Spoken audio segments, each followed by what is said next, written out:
the Kings, in the village right next to the Valley of the Kings, is Gurna, a village that lives right next, and some of them live right above tombs of the Valley of the Kings. They had been tomb robbers for years, the Abdurrazul family. And he started questioning the Abdurrazul, but he died. Maspero died before he could figure it out. His successor went down, Mariette, and they questioned the Razul family. There were 3 brothers who were involved. And the brothers were tortured. I mean, this was the 1880s now, and they were not kind to Egyptians. And they were tortured, but they never revealed the secret under torture. Then, one of the brothers made a deal with the Antiquity Service. He said, I will show you where the tomb is. Mariette was out of the country, the director of antiquities, the new director, when this was going to be revealed.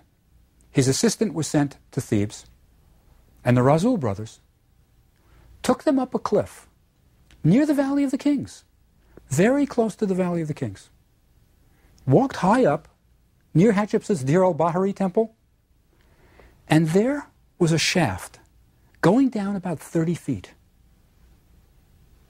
A large shaft, maybe 10 feet by 10 feet.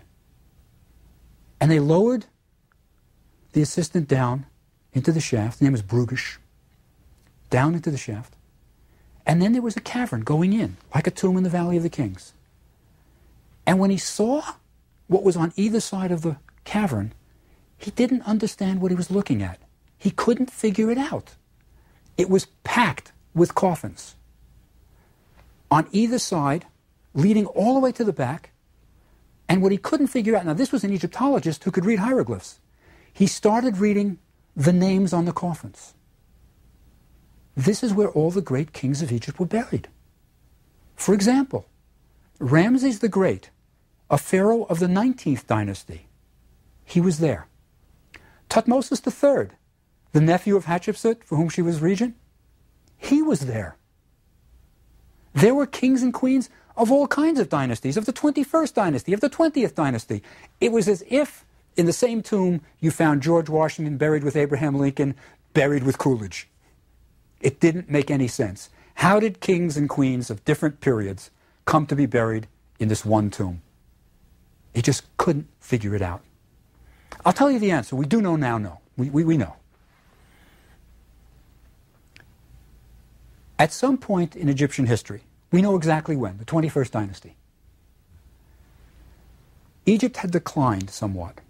Pharaohs were still buried in the Valley of the Kings, but Egypt had declined so much that they didn't have the guards always present in the Valley of the Kings. And widespread looting occurred. During the 21st dynasty, there was an inventory of the tombs. Officials were sent to inspect the tombs of the kings of Egypt to make sure they were intact. They had all been robbed. All been robbed. They had been robbed in the 20th dynasty. And later, Egyptologists found papyri, which are court records, where the tomb robbers are caught, punished, executed, and we know, yes, we entered the tomb of the august pharaoh, we did this, we did that. So what had happened in the 20th and 21st dynasty is that there was widespread looting in the Valley of the Kings. What to do? What to do? It was decided by the pharaoh that all the kings would be gathered, taken out of their tombs, and put in one tomb, one single secret tomb for safekeeping. And this is the tomb that was discovered in 1881. This is called the Dir al-Bahari cache because it's near Hatshepsut's temple at Dir al-Bahari. And this is how kings of different periods came to be buried together. These are the first bodies of pharaohs ever found. But Tutankhamen was not among them. Tutankhamen was still missing. And our story is about the discovery of Tutankhamun's tomb. Later, 1898, another tomb in the Valley of the Kings was discovered.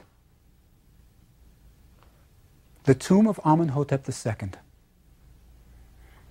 It was a strange excavation. The excavator was a little bit unstable, mentally unstable. And he literally went mad after opening the tomb. He went in at night. He had been excavating and excavating, and finally they opened the tomb late at night. He goes in with candles, and he's going through, and he sees mummies all over. And he's not sure exactly what he's looking at. To make a long story short,